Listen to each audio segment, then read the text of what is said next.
What up, this is Rama Screen covering movies, TV, and entertainment, and here's my review of Christopher Nolan's new movie, Tenet. Hey, before you watch my review, please subscribe to my channel, press that like button, and ring that bell so you can get notified whenever I post new videos. And if you would like to help support this channel, please do so at patreon.com/ramascreen.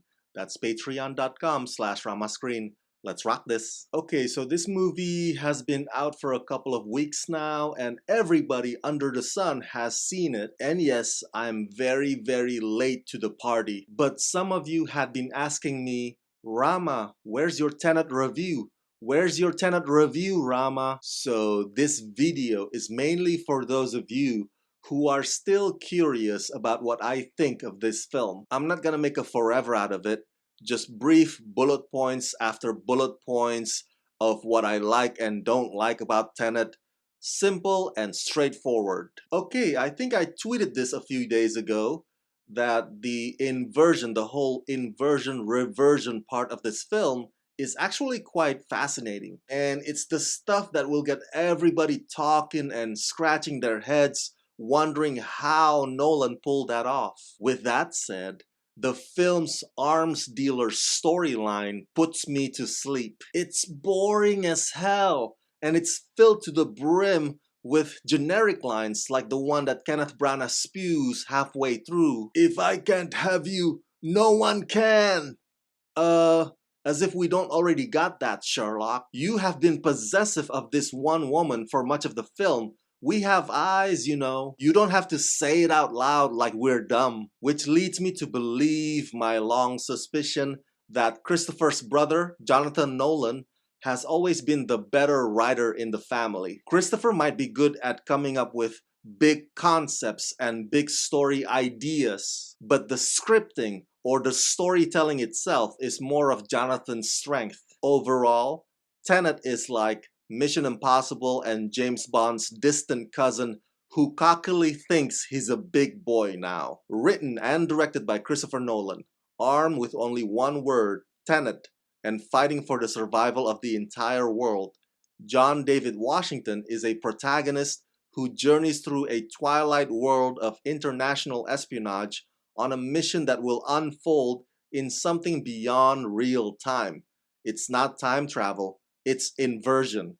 Co-starring Robert Pattinson, Elizabeth Debicki, Aaron Taylor-Johnson, and Michael Caine. Can I double down real quick on Kenneth Branagh before I go any further? It is as if they just took Kenneth Branagh's character from the 2014 movie Jack Ryan Shadow Recruit and just slap it onto the movie Tenet. I don't know about you guys, but I really couldn't take Kenneth seriously in this film. He's like a Bond villain back when Bond villains are way over the top. Okay, to the film itself, does it require a second or third viewing to fully understand how the inversion works? Perhaps.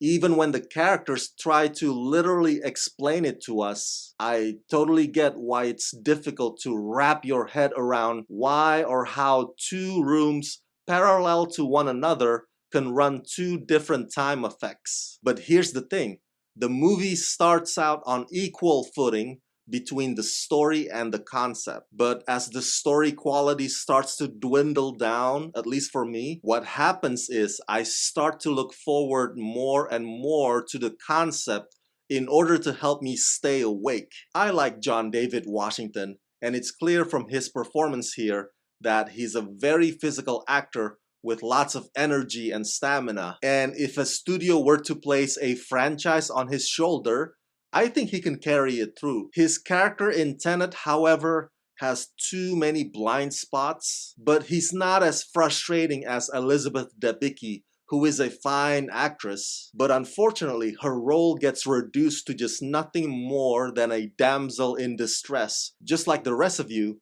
I too am curious to see the behind-the-scenes featurette on the film's someday Blu-ray release that hopefully would reveal to us the tricks, which I'm sure takes more than just pressing the rewind button. I admit it's really cool to witness it as it plays out, but the climactic battle at the end is awful. It is disorganized, and it looks like a giant paintball game, and the only thing going for it was reverse explosions here, reverse explosions there. In other words, while some of this film's action sequences are intense and will blow your mind, the other action sequences of this film leave much to be desired. I'll end on this.